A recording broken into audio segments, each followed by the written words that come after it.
Nagsimula ang kwento sa pagtawag kay Rain ng kanyang grupo sa pakikipagsapalaran. Bigla, sinabi ng pinuno ng kanyang grupo kay Rain na siya ay sinisante. Pagkatapos, nakita natin ang mga lobo na tumatakbo patungo kay Rain. Si Rain ay isang beast tamer, at ang kanyang klase ay ginagamit upang makipagkasundo sa iba't ibang mga hayop. Hindi sila partikular na kapakipakinabang sa labanan. Gayunpaman, tinanggap si Rain sa party ng isang bayani. Sinubukan niyang suportahan ang kanyang grupo sa pakikipagsapalaran araw-araw at inakala niyang napanatili niya ang kanilang tiwala. Sa kasalukuyan, nalilito si Rain at inakala niya na biro lang ang lahat. Nagalit din siya at sinabi niya na hindi sila nagbibiro. Lahat ay nagmataas ng tingin kay Rain at hindi na nila nais si Rain sa kanilang grupo. Bigla, nagtawanan si Lin at sinabi niyang siya ay walang silbi. Bukod dito, sinabi niya na hindi na nila nais na protektahan si Rain. Dagdag pa, sinabi niya na maliban sa pagdadala ng kanilang mga bagahe, wala siyang naitulong sa kanilang tagumpay. Nabigla si Rain at hindi niya maipaliwanag na lahat sila ay galit sa kanya. Hindi na alam ni Rain kung ano pa ang gagawin niya at sinabi nilang dapat niyang ibalik ang kanyang kagamitan dahil iniipon nila ang mga bagay. Matapos siyang palayasin mula sa kanyang grupo, naalala niya kung gaano siya kawalang kabuluhan palagi. Palaging inalagaan si Rain ng iba at naintindihan niya na lagi silang nagmamataas ng tingin sa kanya. Hindi siya makapaniwala na hindi niya agad napansin ito at nalungkot siya sa kanila. Nang hindi na niya alam kung ano pa ang gagawin, biglang nagpakita ang mga bata at gustong maglaro kasama siya. Bilang resulta, ipinakita ni Rain sa kanila ang kanyang mga kakayahan bilang tamer. Matapos niyang pahinuhod ang isang falcon sa langit, sinabihan niya ang ibon na batiin sila. Akala ng mga bata ay magaling ang trick ni Rain at kinanselan niya ang kontrata sa familiar at lumipad ang ibon palayo. Bigla, may isang batang nagsabi na gusto niyang maging beast tamer. Nagulat si Rain at nagtanong kung bakit hindi nila gustong maging bayani. Sinabi ng batang lalaki na masama at bastos ang party ng mga bayani. Pagkatapos ay sinabi ng mga bata na mabait si Rain at gusto nila siya. Lahat sila ay nagnanais na maging beast tamer at yumaman bilang mga manlalakbay. Dahil dito, nagpasya siyang maging manlalakbay at bumisita sa guild ng mga manlalakbay. Sinabi ni Rain kay Natalie na wala siyang kaalaman tungkol sa buhay ng isang manlalakbay at ipinaliwanag ni Natalie kay Rain ang lahat ng kailangan niyang malaman para mabuhay bilang isang manlalakbay. Kaya't, nagpasalamat si Rain sa kanya sa magandang paliwanag at tinanong ni Natalie tungkol sa kanyang klase. Sinabi ni Rain na siya ay isang beast tamer at ang tanong ay nagpaganita kay Rain sa mga salita ni Lin. Pagkatapos ay nakita natin si Rain na nagtatapos ng isang pagsusulit upang magparehistro bilang isang manlalakbay. Bago pa man ito mangyari, sinabi ni Natalie sa kanya na lahat ay kailangang kumuha ng pagsusulit dahil ang masasamang manlalakbay ay maaaring makaapekto sa reputasyon ng guild. Pagkatapos ay nakita natin si Rain muli. Siya ay naglilipon ng mga goblin at nagtagumpay na kanilang mapuksa. Ginamit ni Rain ang lahat ng kanyang mga pamamaraan at nakapuksa sa mga goblin. Pagkatapos, nagpasalamat siya sa isang ardilya sa pagsuporta habang gustong bumalik sa guild kasama ang mga bagay na nahulog mula sa mga kalaban. Narinig ni Rain ang isang sigaw. Tumakbo si Rain papunta sa gubat at nakita niya ang isang malaking mabangis na tigre. Ang di na uri ng halimaw ay nagplano na atakihin ang isang babae, ngunit sinubukan ni Rain na iligtas ito gamit ang isang kutsilyo. Sumalakay siya sa mabangis na tigre, ngunit agad na nasira ang kanyang tibak. Nagsimulang umatake ang mabangis na tigre kay Rain. Sinabi ni Rain na dapat agad na tumakas ang babae at handa siyang mag-alay ng kanyang buhay. Sinikap ni Rain na bilhin ang sapat na panahon para sa babae upang makatakas. Ngunit hindi tumakas ang babae at tumalon ito sa himpapawid.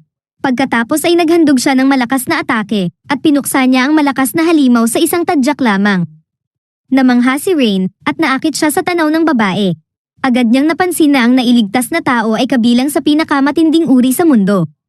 Nagulat si Rain na makita ang isa sa pinakamalalang uri, isang cat spirit. Bigla, napagod si Canada at nakuha ni Rain ito sa tamang panahon. Nag-alala siya sa babae at bamulong ito sa kanyang tenga na siya ay gutom. Nalito si Rain at ibinigay niya sa kanya ang kanyang tanghalian. Nalaman natin na ang mga cat spirits ay hindi makapaggamit ng mahika, ngunit sila ay may lakas na pisikal na walang makakapantay.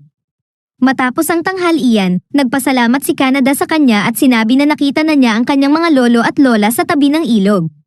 Pagkatapos ay nalaman ni Rain ang pangalan niya at ipinakilala niya ang kanyang sarili na sinasabi na siya ay isang manlalakbay.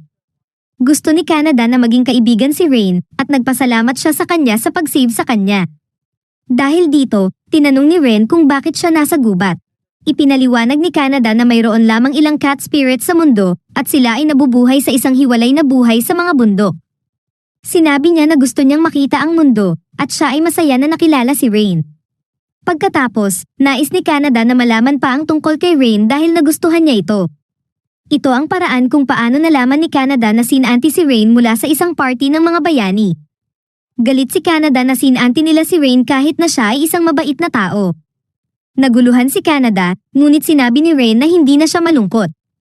Pagkatapos, nagpasalamat siya kay Canada at masaya itong palahin ni Rain.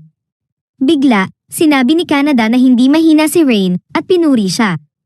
Pagkatapos ay inirerekomenda niya na dapat pumasok si Rain sa isang pakikipagkasundo sa kanya bilang familiar. Sinabi ni Canada na sigurado siyang magiging masunurin si Rain sa kanya bilang kanyang familiar. Hindi tiyak si Rain, ngunit pinanghikayat siya ni Canada.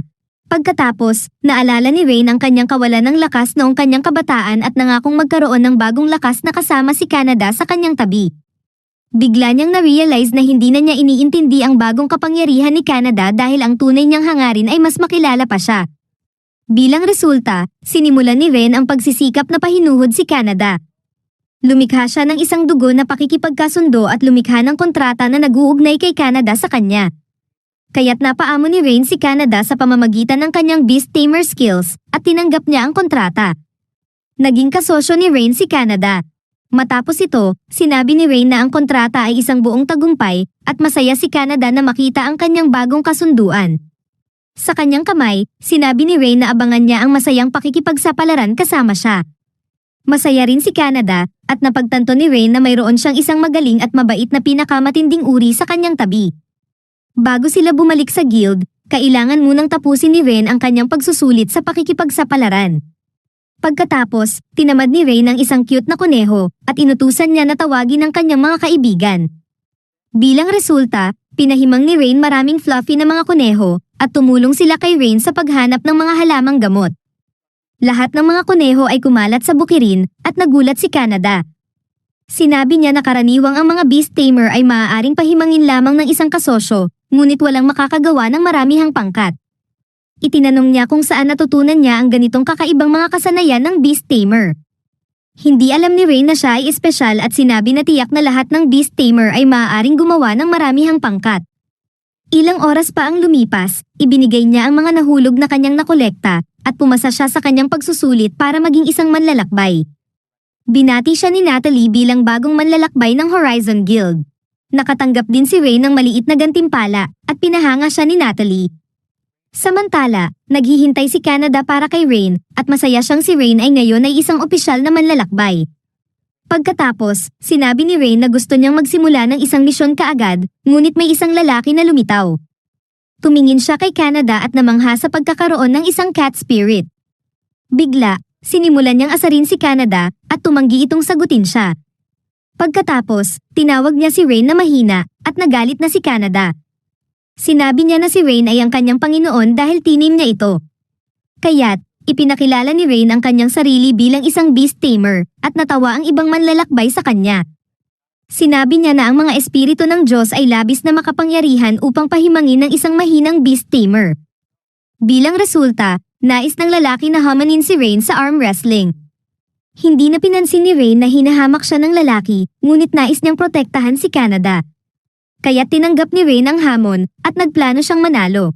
Iniisip ng mayabang na manlalakbay na siya ay panalo na sa umpisa pa lang ng kanilang laban. Agad na nilupig ni Rain siya. Bigla, lumitaw si Natalie at humingi siya ng paumanhin para sa manlalakbay. Sugatan ang manlalakbay at hinawakan niya ang damit ni Natalie kaya sinampal niya ito ng mesa. Sinabi niya na nawalan siya ng kontrol dahil sa manlalakbay at humingi ng paumanhin sa kanilang natakot. Pagkatapos, nagulat si Rain sa kanyang bagong kakayahan at ipinaliwanag sa kanya ni Canada na natanggap niya ito dahil sa kanilang pakikipagkasundo bilang familiar. Nagulat si Rain at sumagot na hindi niya alam ito dahil walang nakapagpahimang ng pinakamatinding uri ng hayop noon. Pagkatapos nito, nag-ipon si Canada ng mga halamang gamot at siya ay nalulungkot dahil iba ang inaasahan niyang buhay ng isang manlalakbay. Sinabi ni Rain sa kanya na siya ay isang manlalakbay ng F-rank lamang at kailangan niyang magkaroon muna ng karanasan. Samantala, nakalikom na ng sapat na halamang gamot ang mga kuneho at nagulat si Canada. Hindi niya mapaniwalaan na tapos na si Rain kahit na halos hindi niya siya tinulungan. Pagkatapos, ibinaba ng mga kuneho ang tingin sa kanya at siya ay nagalit. Nagplano si Rain na bumalik sa guild, ngunit narinig ni Canada ang isang sigaw. Pagkatapos ay nakita nila ang isang grupo ng mga bandits na nananakot sa isang matanda.